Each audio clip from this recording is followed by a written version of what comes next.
Thank you for joining us this afternoon. This session is titled Intergenerational Housing. Let's talk about home sharing in your neighborhood. And I believe this is the last official session of the conference. So thank you for hosting and attending. So in this presentation, we will introduce the concept and needs of intergenerational housing to you. Then we'll take about 10 minutes to share the preliminary results from interviews with potential home share participants. Next, we would like to pick your brains for how this home sharing model might work for your neighborhood and for the city at large.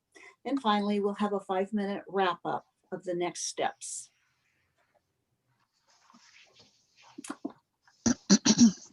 My name is Eric Kingston. I'm with Idaho Housing and Finance Association, and I've been working on housing issues and running the Housing Information Referral Center for the last 23 years.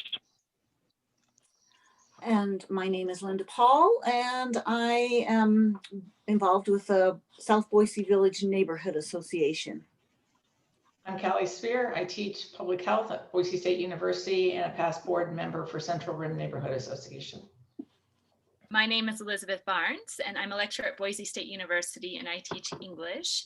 And I was actually the past president of South Boise Village Neighborhood Association.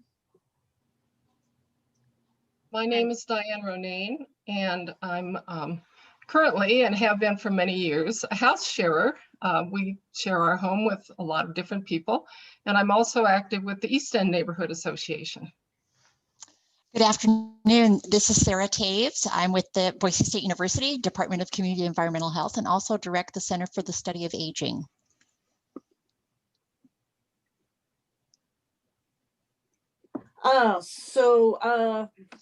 During this presentation, please feel free to use the chat feature to ask questions or to provide comments and feedback. We really want to hear from you. Also, the session is being recorded and will be available for you to review and to explore the links that we'll provide. Okay, I'm going to start things off. As I mentioned earlier, I run Idaho Housing and Finance's Housing Information Referral Center, work on housing policy support, fair housing access, economic and community development issues around the state. And in the process of all that, one of my jobs is to answer a housing hotline that's a statewide service to provide information and referral. And so I've talked to about 30,000 plus individuals over the last 23 years. Most of those are from the Treasure Valley and from Ada County, and I see a lot of patterns and I see some trends, kind of over that time. So I'll just kind of talk about some of the challenges that we see kind of locally here in Ada County. The homeless statistics, these are from Jesse Tree. These are posted in their annual report last year, and it's the most current that I can find from them. And I think Ali Rabi was maybe involved in this earlier. She may have some new stats as well. So you can see that in 2019, if you look at the chart in the upper right-hand corner of this slide, you can see starting in 2015 on the left, we've got about 950 folks, give or take. And that's, let's see. Yeah, so that shows kind of a baseline. These are people who present as first-time homeless. And that stays static through 2016. And then all of a sudden there's a big jump in 2017. And then it levels off a little bit and jumps up again in 2019. Now we've got, as of 2019, almost 2,300 first-time homeless presenting to Jesse Tree. A lot of those are formal evictions where somebody has made, maybe not paid rent, so it's an eviction for non-payment, might be a lease violation. There's also a number of what we call rent evictions or other kind of functional evictions that don't involve a lease violation or don't involve a formal process, but folks are just sort of displaced from the housing. The net result is the same. They're homeless and their credit is damaged as a result. Let's stay on that slide for a second here, if we can. So the cost to rehouse people like that is high. And this is just the cash amount needed to rehouse somebody in a new unit once they become homeless. You can see record high housing costs starting in 2016. The median rent for a 2-bedroom unit was $689. Now it's $1,512 as of this year. Low vacancy rates. When I started doing this back prior to the recession, we had vacancy rates in the double digits, anywhere from 12 to 15% in the Treasure Valley. Now we're at functional 0% in Ada County. I've been looking for housing for people for weeks and have found nothing without a waiting list. At the state level, we've gone from 5.5% roughly in 2011 down to 0.59% right now as far as a vacancy rate. And these are housing units that are affordable to people who work for a living. They earn up to $20 an hour. Let's go to the next slide. So what are the causes and effects of this? A lot of people kind of know this because you can't open the paper or turn on the TV or hear the radio without a story about essentially what's called housing commodification, or the impact of private equity investment in Boise's housing market. So this is something that's been going on for the last several years globally. The global amount invested in residential real estate right now is approximately $163 trillion, many times the GDP for the planet. So you've got a lot of people that basically see housing as a commodity or something that it's like playing Monopoly with our housing and communities. And oftentimes the folks who own and control that housing are not local. So they don't have the same accountability to the community that a local owner would or a local manager. And so that creates a lot of problems. A lot of the calls I get on the hotline are from people who have been displaced because a new owners come in, either bought a single family rental or bought a multifamily complex, and they've been forced out.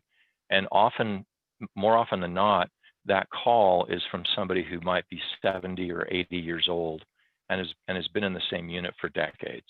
And all of a sudden they find themselves displaced in a very tight market. So it's causing all kinds of problems. You can see the photo on the right. That's Becky. She lives in my neighborhood, or used to live in my neighborhood. She was in that house for 40 years and retired there. She raised her kids there. She bought into the American dream that she could live in this, buy a house, be secure in her retirement, and then she found that all the homes around her were being flipped. You had investors coming in and scraping homes and building like $1 million homes in her neighborhood. Her property taxes doubled and tripled, and she was forced to sell because she couldn't keep up with her income. So we're seeing a lot of these impacts on locals, and what that means is that we've got to figure out, like, how do we house people? How do we make sure that that Boise is still a place where people can live and work locally and have some security?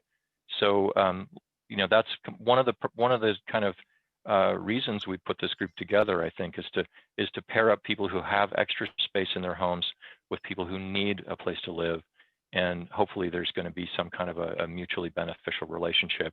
I'd encourage folks to check out the link here, make the shift.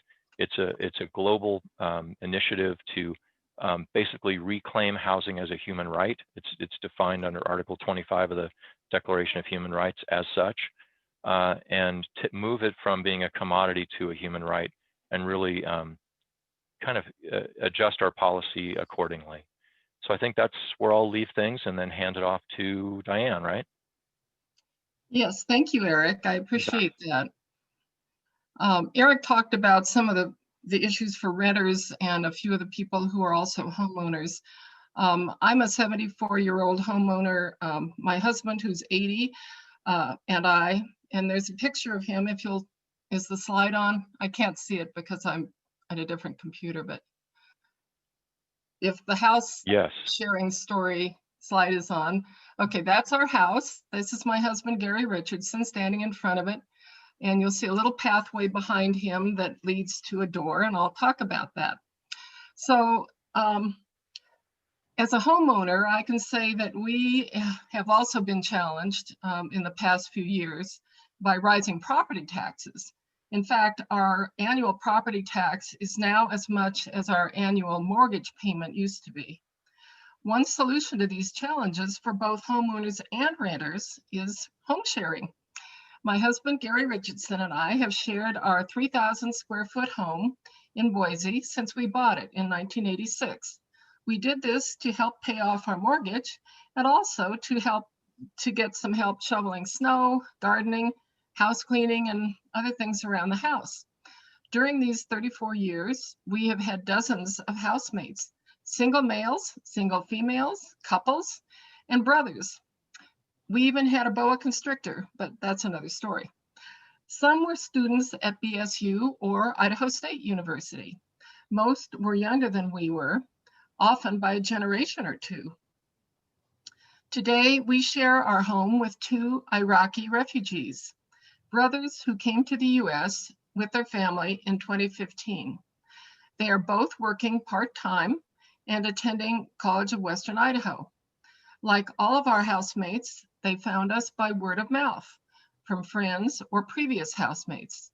We interview prospects in person, and if they want to live with us, we offer them a 3-week trial period. In all of these years, we have only had to ask 2 housemates to leave.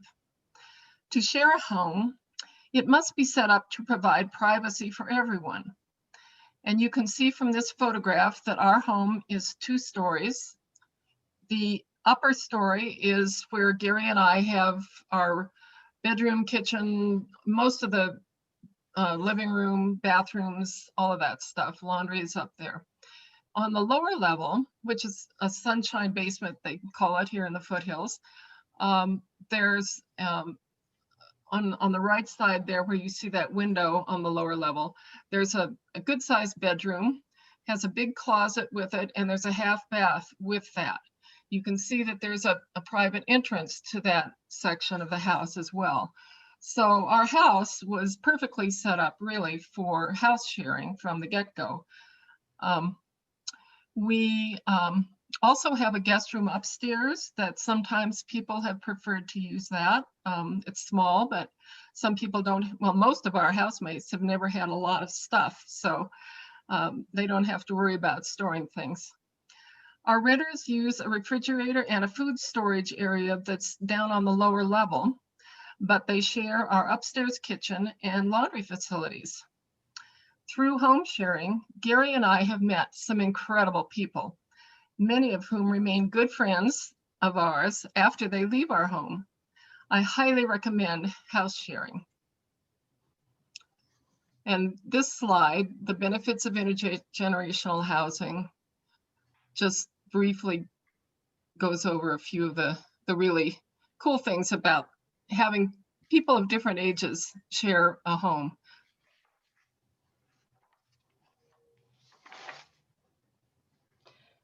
So again, I'm Callie Sphere, and I'm also part of the Student Basic Needs group on campus.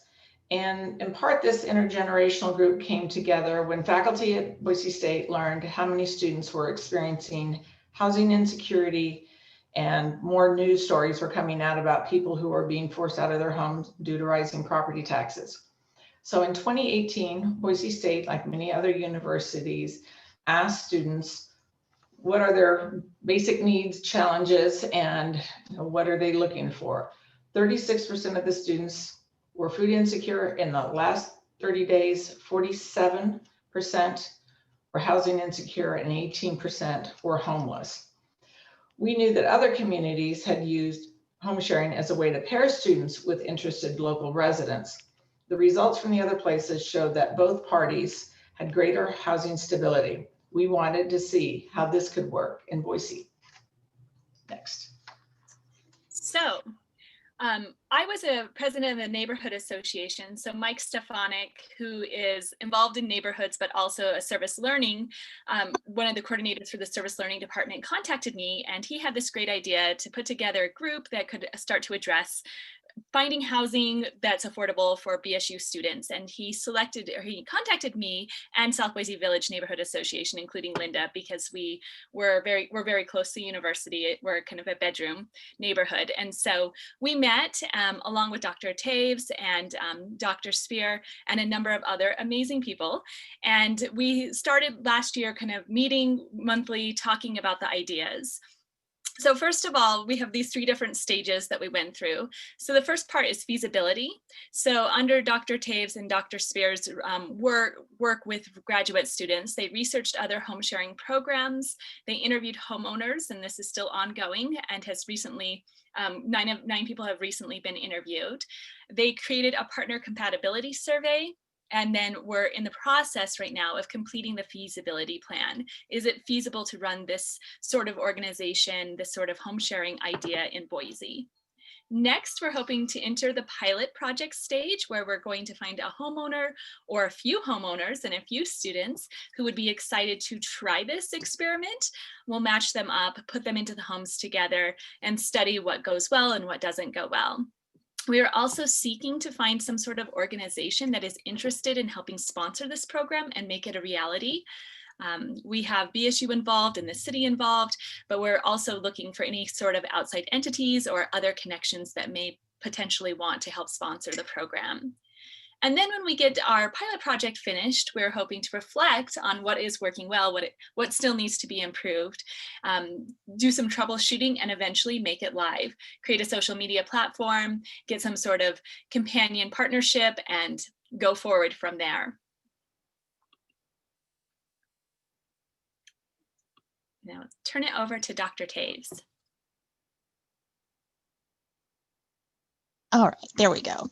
Thank you, Elizabeth, for setting that stage. I hope, to the audience members, I hope as you've heard Eric talk about the need, Diane talk about this unique history that she has in doing this, Callie speaking about the specific needs that we're seeing with Boise State University students, and Elizabeth laying out our plan, that this has created in your minds this a time, kind of a tipping point for opportunity of how do we bring these things together.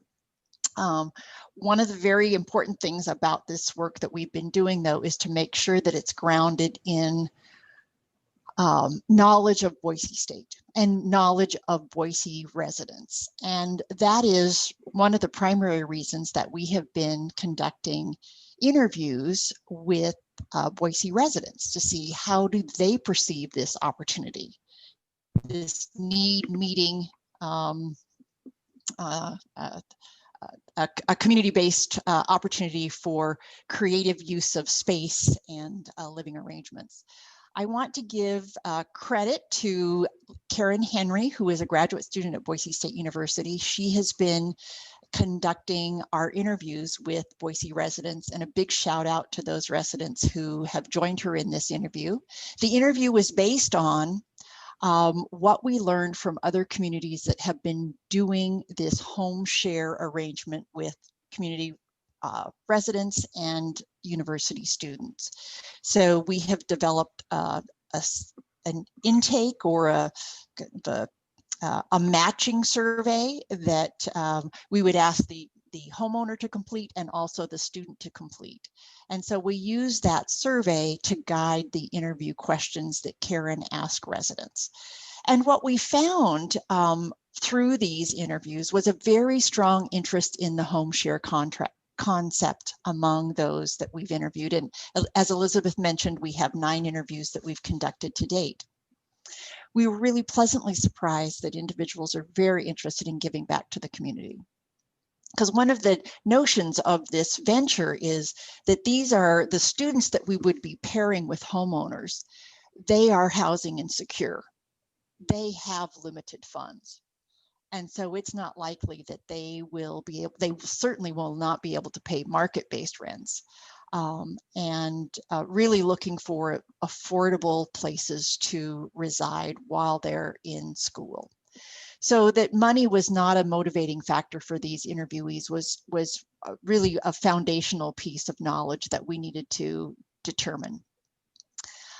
And knowing that the residents, while they weren't necessarily looking for a friend in these home share partners, they were very interested in having someone share their home that could help with chores.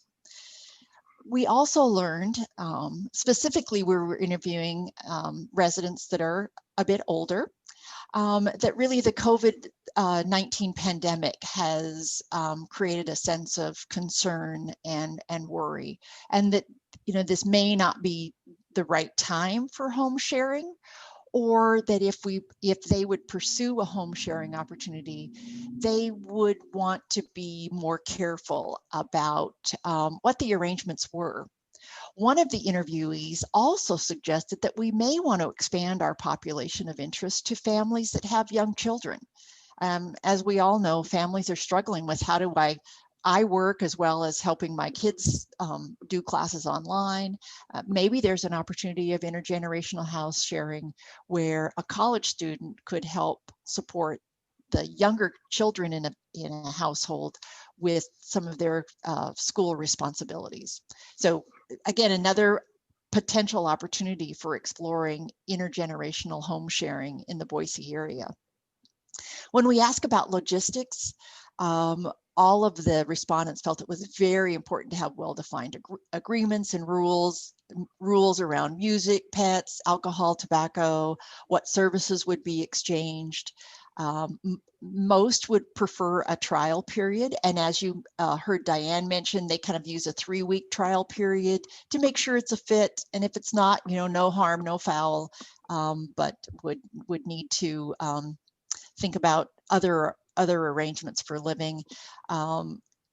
Most students are very used to having a semester-long housing arrangement. So that's 3 to 4 months might be a typical kind of housing arrangement. And then if it's working, it could certainly be extended beyond 1 semester.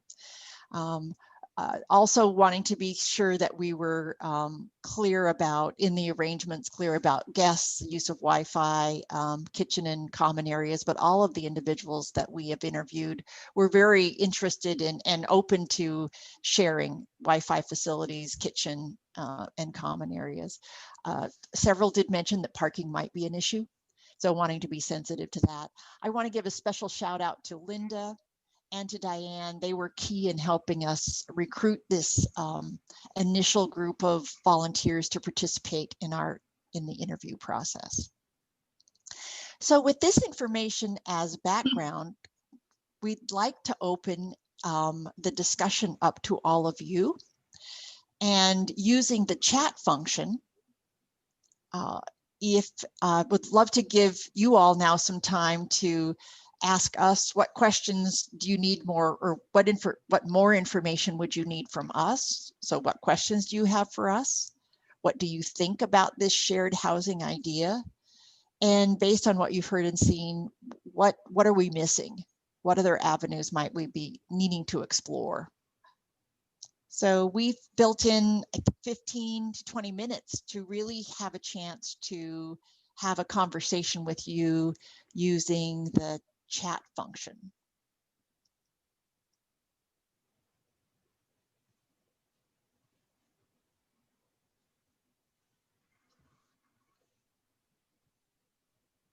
Well, while we're waiting, I also did home share because I had Shakespeare guests who stayed with us probably for about 15 years, and definitely that opened up our eyes to many different professions that we weren't even aware of. And we found that people were always very respectful, and that it was a real positive and something that we actually looked forward to every summer, so much so that we accidentally put massive amounts of water into our basement multiple times. And finally we needed to end up remodeling. And when we did it, we intentionally thought about, okay, with the Shakespeare guests coming, how would they access? And that was nice to be able to think about, okay, how can other people use our home too? So.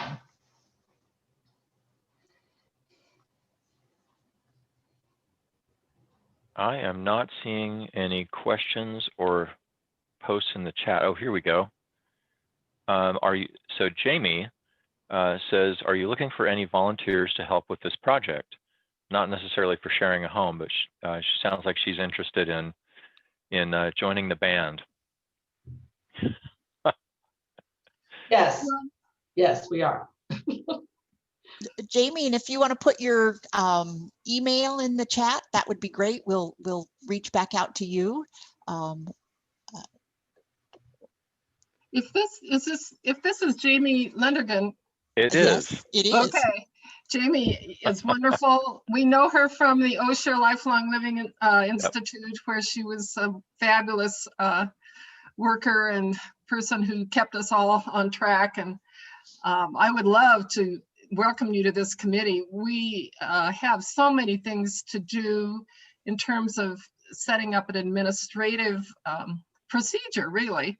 Once we find out that there is an interest both on the renter's side and the homeowner's side, we need to kind of set up some procedures that can be simple but straightforward and kind of provide a sense of security for, certainly for BSU and for the parents of the students and also for the homeowners. So we have to yet even begin all of that.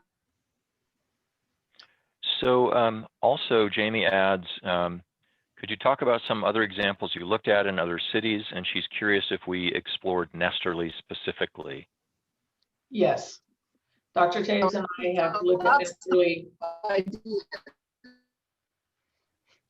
And we've asked them multiple times to please come to Boise. And we actually utilized part of their application, some of their questions as we were putting together our questions. We've looked at the Husky to Husky program, which while it has that name, Husky to Husky, it's, oh no, Jamie, this is the end slide. So we just hadn't gotten there yet, but it's a great question. The Husky to Husky program is actually out of Tacoma, but it is not affiliated necessarily with the university. They just borrowed the name, and it's their housing unit. It's a housing unit within Tacoma, and Eric, you'll have to help me with the correct name, or Dr. Taves. And they help to connect people. And some places will even, that we've seen, utilize something where people can put their homes up and then students can also check to see how close it is to a university. So there are a lot of different types of ways of doing it, but we definitely want the opportunity for people to be able to have a conversation, meet each other, try things out, and then see what makes sense. We also have a question in the Q&A section, and it's from someone named Deanna Smith, I believe. She's asking. Yeah, exactly. She says, I was interviewed and I'm very interested. I'm also curious if there's any thought of taking this beyond students.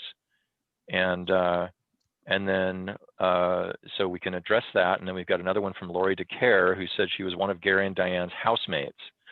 And she missed the beginning of this, so it might have been said already, but curious if there will be a website for matching. Is it for students only? So two questions kind of about the limitations on students. And it sounds like, you know, Diane, you and Gary have hosted refugees in the past, and maybe folks who were not students at BSU or another college. So I guess the answer Eric, to that is yes. Eric, thanks for those other questions, and thanks to the participants for those other questions. Before we leave kind of the conversation around what are other communities doing around this and how are they addressing these various housing challenges.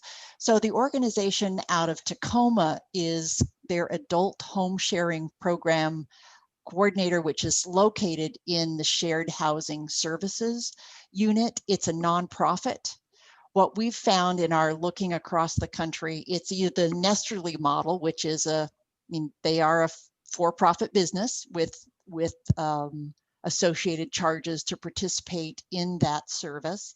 And then we also have these nonprofits that are housed within a community, either within a community, within the community structure, say a Boise structure, or a standalone nonprofit that have managed the matching component and various degrees of kind of interaction with students or other community residents, because certainly it is not limited to students in these communities, but it is broader than that. The Husky to Husky model, the adult home sharing or the shared housing services in Tacoma, they actually organize a meeting, and in the past they've been face-to-face meetings. Now there may be online meetings, but a meeting between the coordinator, the individual with a home that they're interested in sharing, and the individual looking for a place to live.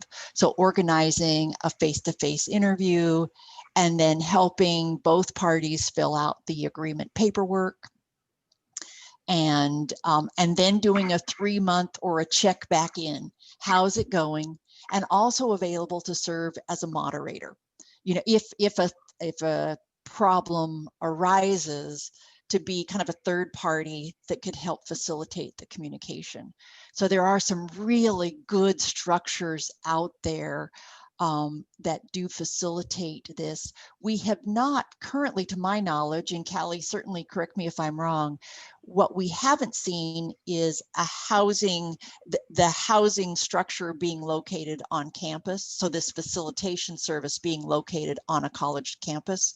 They've all been external to the university and based in a nonprofit or based in a community, you know, organization within a city structure or some other organization.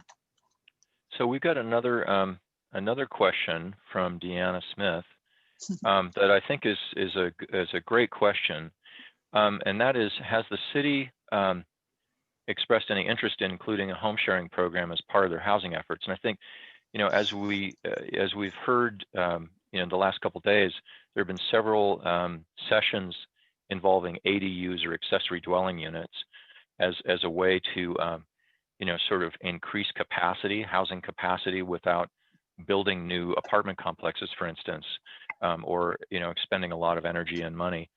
And I think this is another example of that, you know, kind of low-hanging fruit, you know, looking at how much empty capacity or how much capacity is out there. And if it boils down to creating a framework or a structure to connect people with that, you know, I wonder if that's, I like Deanna's thoughts there. Maybe that's part of the city's, you know, kind of overall housing strategy, is to include something like this.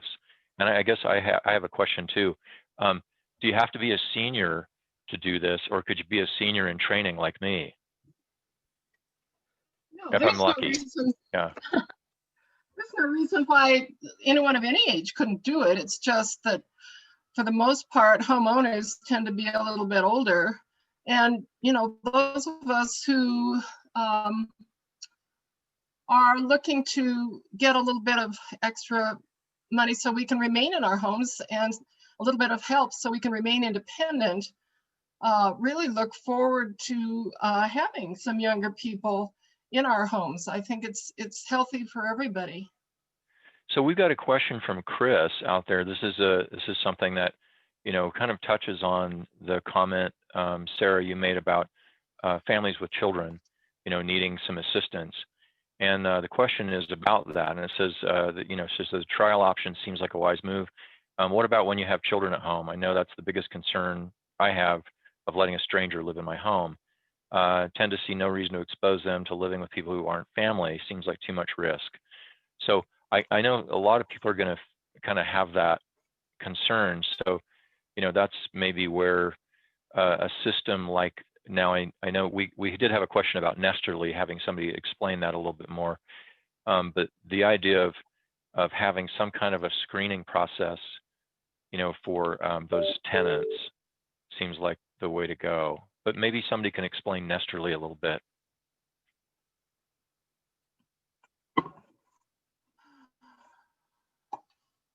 Callie, do you mind fielding the Nesterly question?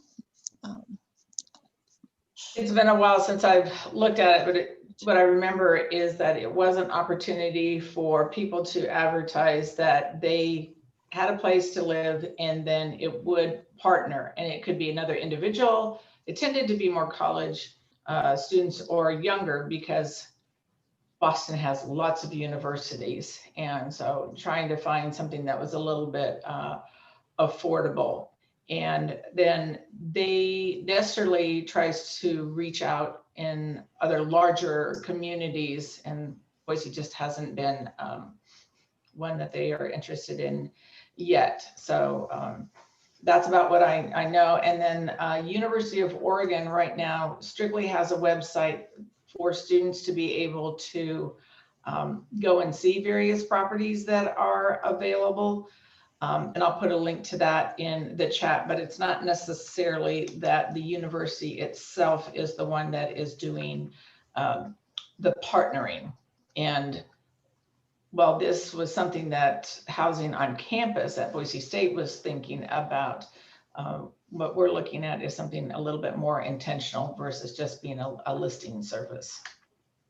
And I'm showing, let's see, looks like Linda Callie posted some information in the chat feature. Folks might want to download this chat or save the chat for future reference. And then Linda apparently is not able to get unmuted. So if somebody's got control over that, whoever's all powerful can maybe wave a magic wand there. So to Chris's question again, with the Nesterly model and with most others, you know, it requires the kind of the screening for this on both ends. It requires an application, letters of reference, and then typically background checks for both the homeowner as well as the individual that's looking at renting space. So I think your concerns about risk and managing those in a reasonable and sensible way are very real. And again, I think it's a piece of the importance of having kind of that neutral hub that is facilitating these arrangements, that does provide potentially, you know, some legal supports if needed, but the way to do some initial screening, gather those information that are documentation that would be needed to verify, you know, appropriate risk, appropriate participants is important. And then that Nestle offers too is they have an automated payment system too. So don't have to have those discussions about payment, which is really helpful. And all of their agreements have been reviewed by lawyers. So you know, I'm also seeing a message from Linda. She said there are a couple of questions in Q&A. I haven't seen questions besides Lori's and Deanna's in the Q&A section yet.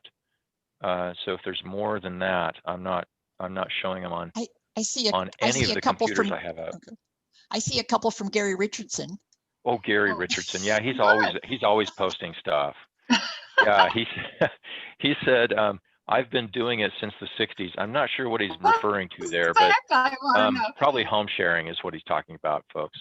And then he says because of their location, they've also had several folks related to St. Luke's. So and you know, that's definitely an issue. I know you know, when I was talking with Becky, the woman I showed in the photo that had to end up selling her home, you know, she was a retired traveling nurse, and I asked her about maybe a home sharing option with somebody, you know, through the healthcare field, and she, you know, she just kind of opted to. She said she doesn't want to have to change things, and she opted to sell. But you know, I think for a lot of people, it's a really great option. I know, you know, we're looking at putting in an ADU. We've got an kind of a the term for it, I think, is a detached bedroom out in back of our place. And if we put plumbing in there and added a few things, you know, then we could turn that into an ADU. So that's another option for. It's like home sharing. It's just, again, using that capacity that we have that already exists in neighborhoods and is pretty ubiquitous throughout Boise, according to some folks I heard talking yesterday. And one other option that isn't quite reality yet, but could be, I think, a number of people have been hearing recently about tiny houses, tiny homes. And the city of Boise at this point has been reluctant to let a tiny house exist on property unless it is tied into the sewer and a lot of other things. But it definitely is an option that, if the city permits it, can be an excellent living space for an individual, certainly an older person, a younger person, and, you know, again, densify our neighborhoods to a point where they become a little more attractive for bus service and other things that require a little bit more density before they can happen.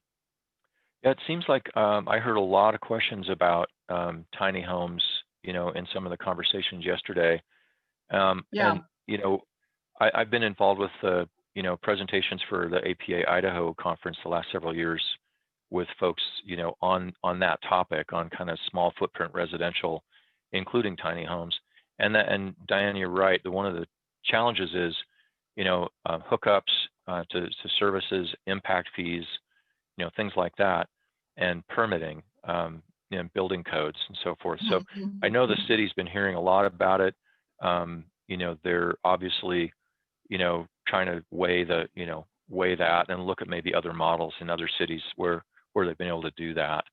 I guess I want to, excuse me, go ahead, Eric. I know the Idaho Division of Building. Go ahead. I just want to call out again kind of our special population that we're talking about. These are, I mean, when we think about students, we're thinking about students that are housing insecure, that have very limited budgets, very limited budgets. So again, I think there's a lot of different opportunities, but thinking about the level of economic resource that people have kind of limits, I think, the opportunity, or, well, it's defining our population, and we don't want to lose sight of that. Yeah, and as far as the tiny house model, you know, there has been some progress at the state level. The Idaho Division of Building Safety adopted new international residential codes a couple of years ago that allow some more flexibility in terms of egress and stair design on tiny homes, because of the square footage is so limited that it's easy for firefighters to get in and, you know, pull people out without that extra egress window. So there's some, let's say, baby steps towards tiny houses.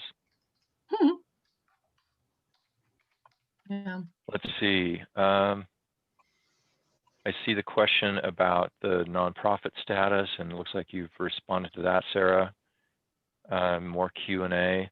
It's Gary Richardson. He says, we've always had a sliding scale for rent.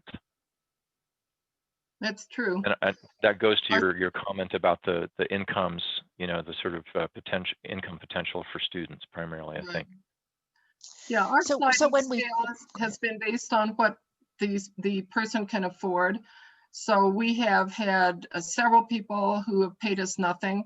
We had a wonderful woman staying with us who was pregnant and had her baby and stayed with us for 9 months. And she did some house cleaning for us, and that was how she paid for her rent.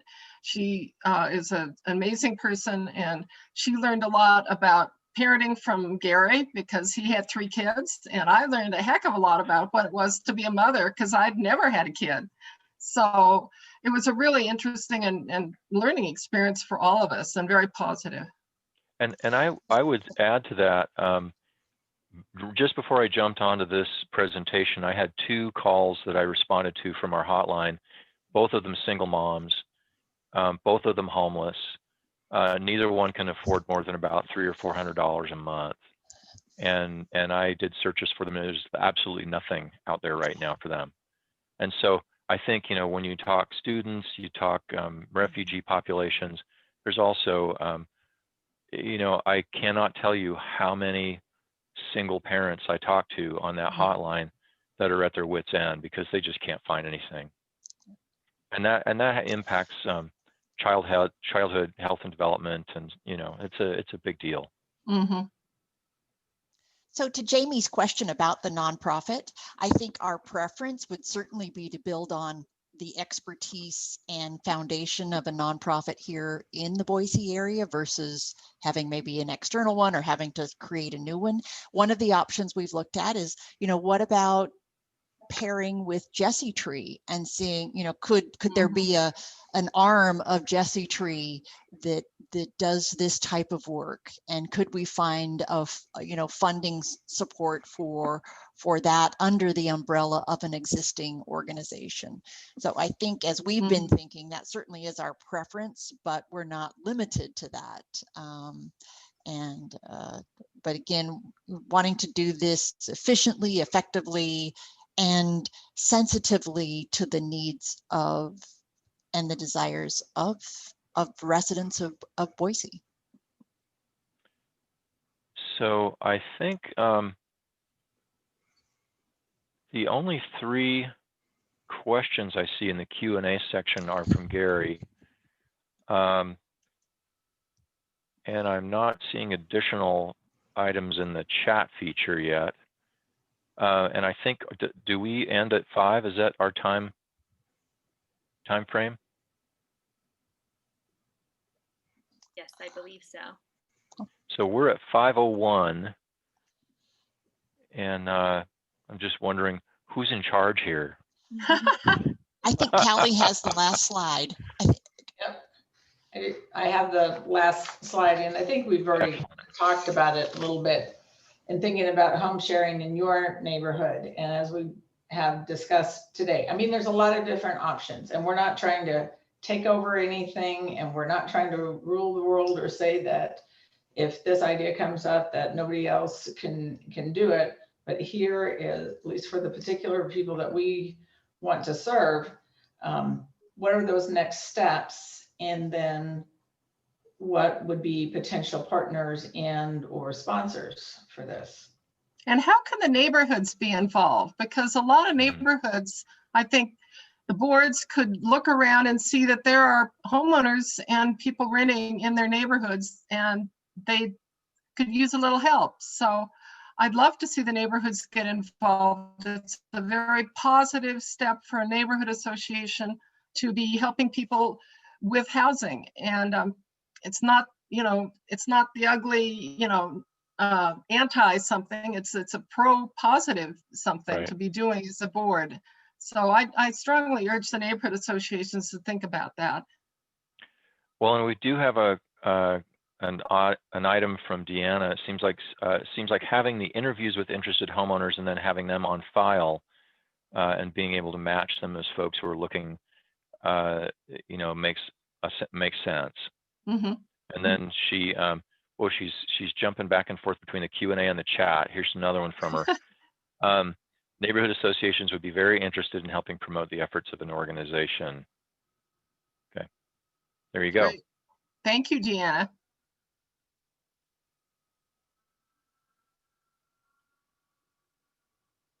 So Diane, I would hazard a guess that I know you mentioned that you've developed some lifelong friendships with folks that you've had as guests.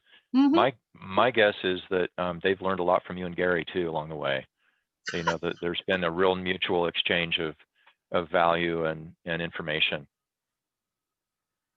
Well, thank you, Eric. I'd like to think so, but it really is a give and take. And that's the beauty of the intergenerational part of this, because really, I learn as much from people who are 20, 30, 40 years younger than I am as they do from Gary and me, I'm sure. It's a wonderful thing to do for everybody. Oh, and Gary mentions that another of your former housemates was Deanna. That's true. Deanna knows where else she speaks. Oh, and Lori as well. This is a very small world kind of thing. It is. Let me see. And Linda, let's see. I did get. I saw a post from Linda. She's still having problems with audio, so she wants to thank everybody, for all the effort and energy. And sorry she hasn't been able to participate. Well, thank you, Linda. You've been very helpful too. Yes, thank you. I tell you, yeah, we've seen a lot of technical problems in this last couple of days, and I still think we probably should, be calling a priest or something to exorcise the tech demons. The demons, yeah. But Yeah. it's happening. It has happening. happened. And my thanks to Melinda and her staff. Absolutely, Melinda they've has been done great. yeoman's work putting this whole thing together. No kidding. It's really a miracle. And to have this at all during COVID it's just incredible. So thank you to the city of Boise. You're just doing good work, guys. Yeah, it's been a really wonderful experience, I think, for a lot of people. And we want to keep partnering with you to make this happen. Yes, definitely. Yes, more please. All right. All right. Thank you. Thank you all. Thank You're you. wonderful. Thanks, everybody.